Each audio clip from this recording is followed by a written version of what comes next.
Hi guys, what's up? Welcome back to today's video. This is Sonia and you are watching Sovik's vlog. So guys, आज की video में मैं summarise करने वाली हूँ वो सारे चेंजेस जो कि 1 जुलाई 2024 से एप्लीकेबल होने वाले हैं, जो कि बीइंग एन इंटरनेशनल स्टूडेंट्स आपके लिए जानना बहुत ज़रूरी है. सो गाइज, जो सबसे पहला चेंज है जो कि इम्प्लीमेंट होने वाला है 1 जुलाई 2024 से, वो रिलेटेड है मिनिमम वेज रेट से. And this is a good news for the international students. तो गाइज क्या है कि जो फेयर वर्क्स कमीशन है उसने मिनिमम वेज रेट को इंक्रीज कर दिया है 3.75%. पहले जो मिनिमम वेज रेट थी, यानी कि पर आवर जो मिनिमम अमाउंट मिलता था काम करने पर, वो था $23.23. तो वही अब इंक्रीज होकर के हो गया है $24.10 पर आवर. यानी कि आप किसी भी टाइप का जॉब करें, चाहे आप पार्ट टाइम जॉब करें या आप कैजुअल जॉब करें, आपको पर आवर अब $24.10 मिलेगा. इससे कम आपको कोई भी ऑफर नहीं कर सकता. तो इसका मतलब ये हुआ कि अब आपकी अर्निंग कैपेसिटी थोड़ी सी बढ़ जाएगी. यानी कि वीकली अगर मैं बात करूं तो एक इंटरनेशनल स्टूडेंट्स 24 आवर्स काम कर सकता है, तो उसकी जो इनकम होगी weekly, that is $578.40 before tax. And guys, there is one more thing. जब भी आप यहाँ ऑस्ट्रेलिया आते हैं और काम करते हैं, please don't work on cash basis, because cash का कोई रिकॉर्ड नहीं होता है और यहाँ पर कैश में काम करना इलीगल है. नाउ गाइज, जो दूसरा चेंज है वो अभी तक सेम ही है. यानी कि 1 जुलाई 2023 को गवर्नमेंट ने जो मिनिमम वर्किंग आवर्स हैं फॉरेन इंटरनेशनल स्टूडेंट्स, वो हो गए थे आपके 48 आवर्स पर फोर्टनाइट, जो कि अभी भी कंटिन्यू है. यानी कि 2024 में जो भी स्टूडेंट्स आएंगे और जो भी स्टूडेंट्स यहाँ पे काम करेंगे, उनके लिए जो वर्किंग आवर का कैप है that is 24 hours per weekly कह लीजिए, या फिर 48 आवर्स पर फोर्टनाइटली. यानी कि आपके कंसेक्यूटिव 2 वीक में 48 आवर्स से ज़्यादा नहीं होने चाहिए. नाउ गाइज, इनकम की बात हो गई है, तो अब बात होती है टैक्स की. तो इसके लिए भी इंटरनेशनल स्टूडेंट्स के लिए एक्चुअली गुड न्यूज़ है. 1 जुलाई 2024 से गवर्नमेंट ला रही है एक नया टैक्स का स्लैब. तो अब क्या है कि जो आप पहले टैक्स दिया करते थे उससे आपको थोड़ा सा कम टैक्स देना पड़ेगा. तो अब मैं बता देती हूँ कि वो जो टैक्स का स्लैब है वो क्या है. तो देखिए, अगर आपकी इनकम $18,200 तक है तो आप आते हैं टैक्स फ्री थ्रेशोल्ड के अंदर. यानी कि 18,200 तक अगर आपकी एनुअल इनकम बनती है तो आप लोगों को कोई भी टैक्स पे नहीं करना है, that is a zero tax. लेकिन अगर आपकी इनकम 18,201 से लेकर के 45,000 ऑस्ट्रेलियन डॉलर पर एनम है, तो उस केस में आप लोगों को देना पड़ेगा 16% टैक्स. यही टैक्स पहले हुआ करता था 19%, तो अब ये 19% से हो गया है 16%. तो यानी कि आप लोगों को अब पे करना पड़ेगा कम टैक्स.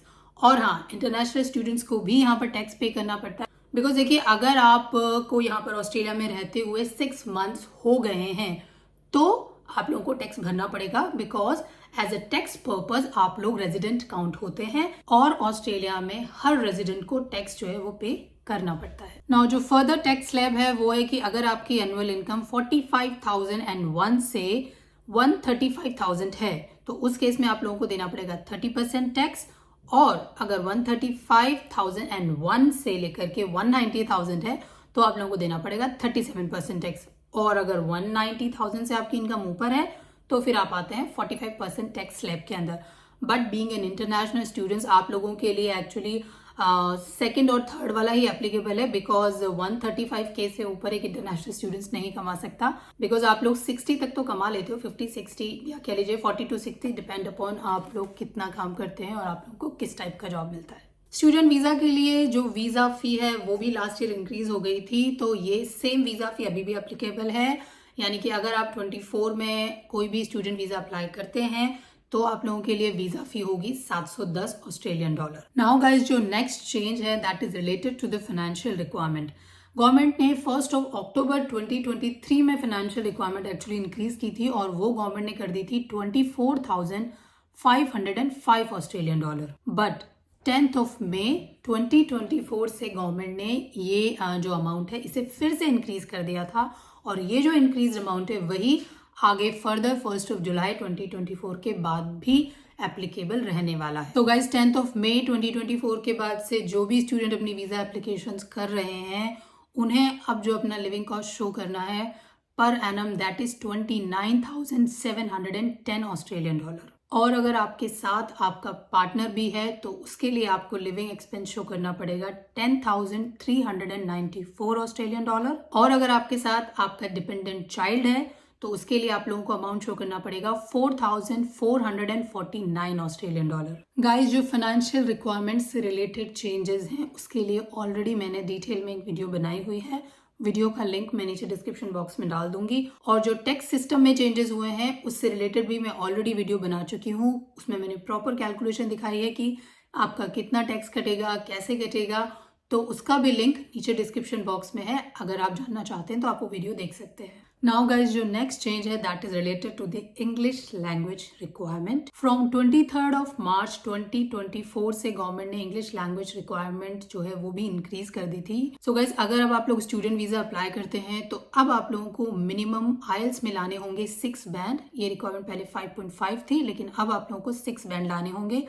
और अगर हम पीटी की बात करें तो उसमें आप लोगों को लाने होंगे 50। और अगर आप लोग कोई पैकेज कोर्स करते हैं, यानी कि अपने प्रिंसिपल कोर्स के साथ अगर आप कोई इंग्लिश लैंग्वेज का कोर्स करते हैं तो उस केस में आप लोगों को लाने होंगे आइल्स में 5 बैंड। और अगर पीटी के स्कोर की बात करें so that is 36। And guys, अगर आप अपने प्रिंसिपल कोर्स के साथ कोई भी 10 वीक का एलिकोस कोर्स करते हैं या फिर कोई आप फाउंडेशन कोर्स करते हैं तो उस केस में अब आप लोगों को लाने होंगे आइल्स में 5.5 बैंड और 42 इन पीटी। और अगर आप सिर्फ एलिकोस कोर्स के लिए आते हैं तो उस केस में आप लोगों को आइल्स में लाने पड़ेंगे 4.5 बैंड और पीटी में आप लोगों को लाने होंगे 30।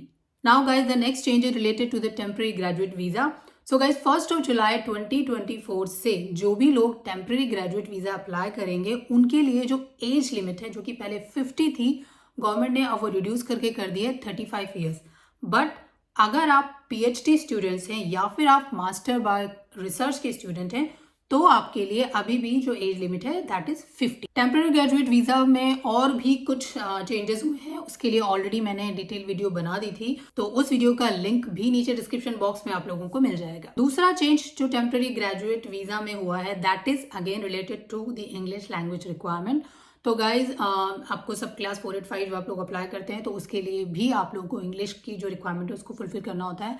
तो अब आप लोगों को 485 अप्लाई करने के लिए आइल्स में लाने होंगे 6.5 बैंड, जो कि पहले 6 हुआ करते थे। अगर ईच सेक्शन की बात करें तो ईच सेक्शन में आपके मिनिमम होने चाहिए 5.5, यानी कि रीडिंग, राइटिंग, लिसनिंग और स्पीकिंग, इन सब में मिनिमम होने चाहिए 5.5 और ओवरऑल आप लोगों को चाहिए 6.5 पे। एंड गाइस, जो नेक्स्ट चेंज है that is related to the English language test validity duration. तो गाइस, जो इंग्लिश लैंग्वेज टेस्ट की वैलिडिटी का ड्यूरेशन है वो गवर्नमेंट ने अब 3 साल से रिड्यूस करके कर दिया है 1 साल।